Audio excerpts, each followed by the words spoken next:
भाइयों, ये सभी काम विकास के और दूसरी तरफ गरीब कल्याणकारी कार्य भी किस तेजी के साथ। याद करिए, कांग्रेस और आरजेडी के समय में पहले तो कांग्रेस और आरजेडी का जो गठबंधन है ये बिहार के लिए बड़ा अपशकुन है।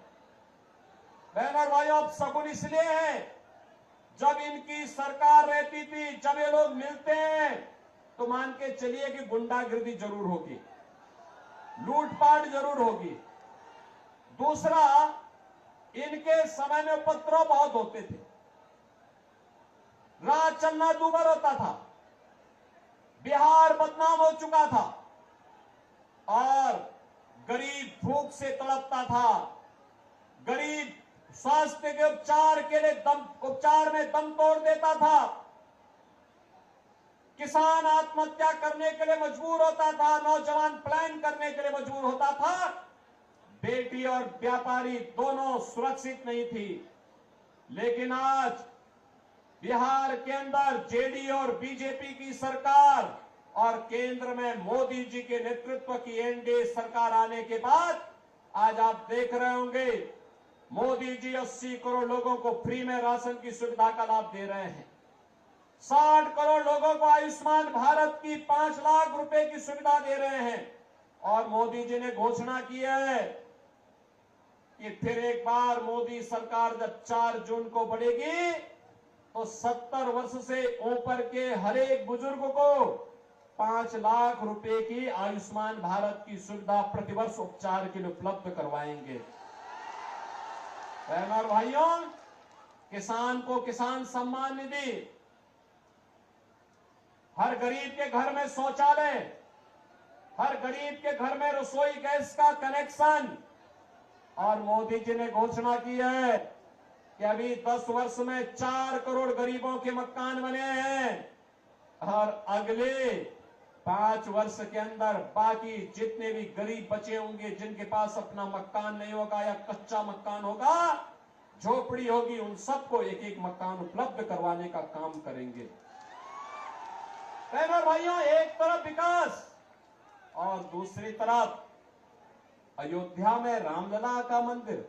याद करिए, जब अयोध्या में राम मंदिर का आंदोलन चल रहा था, ये जितने बुजुर्ग लोग हैं, अधेड़ उम्र के लोग हैं, ये उस समय जवान हुआ करते थे, तब नारा लगाया करते थे कि रामलला हम आएंगे, मंदिर वहीं बनाएंगे, रामलला हम आएंगे।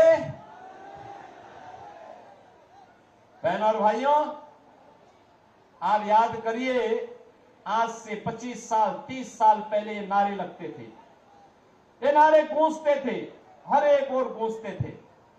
तब कांग्रेस के लोग, आरजेडी के लोग कहते कभी नहीं पूरा कर पाएंगे, हंसते थे हम लोगों पे। आखिर आज अयोध्या में तो राम मंदिर बन गया ना, कोई संदेह है क्या? अयोध्या में राम मंदिर में कोई संदेह है क्या? अब तो बन गया है ना। कितने लोग आप में से अयोध्या गए? इधर 22 जनवरी के बाद कितने लोग गए हैं?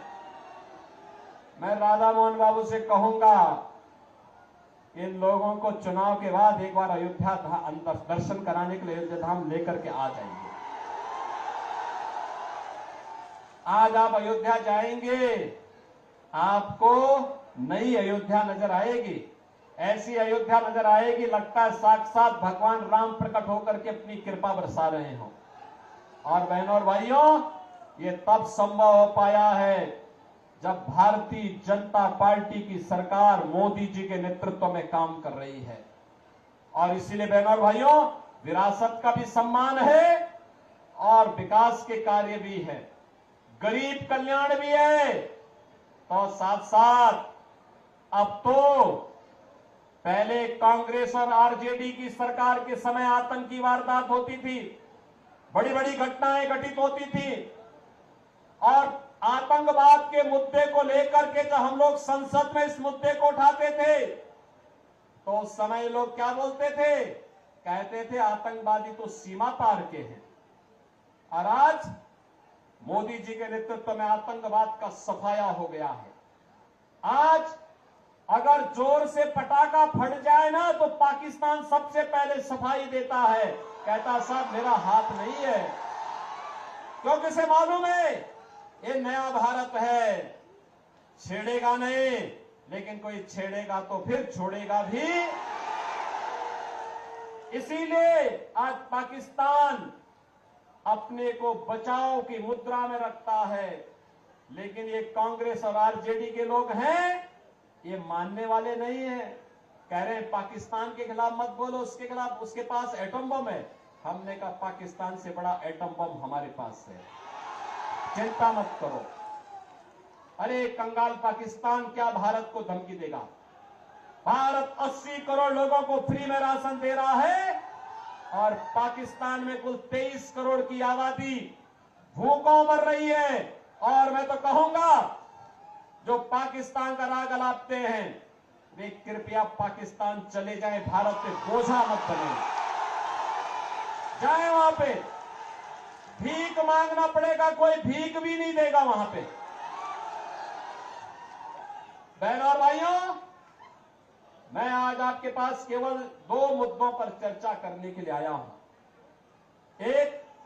एक और मोदी जी के नेतृत्व में आत्मनिर्भर और विकसित भारत की बात हो रही है, और दूसरी तरफ कांग्रेस और आरजेडी की जो सरकार, जो लोग गठबंधन के लोग, इनका जो गठबंधन है, इंडी गठबंधन, इनके लोग सरकार बनाने के लिए भी जनता के बीच में अपने मैनिफेस्टो को लेकर के आए हैं। अगर आप उनके मैनिफेस्टो को देखेंगे आपको लगेगा कि मैनिफेस्टो मुस्लिम लीग की खालिस्तानी लगती है। लगता ही नहीं कि कांग्रेस जैसे देश के सबसे पुराने राजनीतिक दल का यह मैनिफेस्टो होगा। बहनों और भाइयों, वे क्या कहते हैं? लालू जी ने तो कह ही दिया। क्या कह दिया? उन्होंने कहा बहनों और भाइयों कि ओबीसी का सभी आरक्षण मुसलमानों को दे देंगे। क्या आप इसको स्वीकार करेंगे? क्या इसको स्वीकार करेंगे क्या?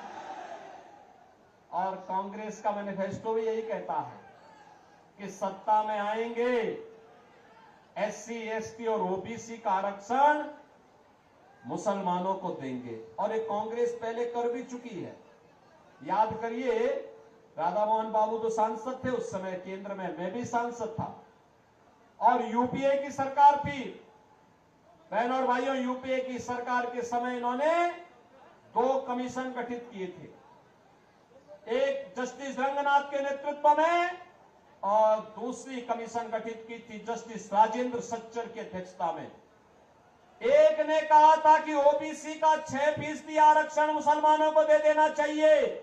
भारतीय जनता पार्टी ने विरोध किया था, कहा था कि बाबा साहब भीमराव अंबेडकर ने कहा है कि आरक्षण धर्म के आधार पर नहीं हो सकता और मुसलमान आरक्षण पाने का अधिकारी नहीं है। और सच्चर कमेटी ने कहा था कि मुसलमानों की कुछ जातियों को अनुसूचित जाति में शामिल कर देंगे तो उसको भी आरक्षण मिल जाएगा। भारतीय जनता पार्टी ने विरोध किया था, कहा था कि ये प्रस्ताव ही दलित विरोधी है। बहनों और भाइयों, आज मैं आया हूं आपसे कहने के लिए, एक तरफ आपके आरक्षण पर सेंध लगाने की तैयारी आरजेडी और कांग्रेस कर चुकी है, लेकिन भारतीय जनता पार्टी इनके मंसूबों को पूरा नहीं होने देगी। और दूसरी तरफ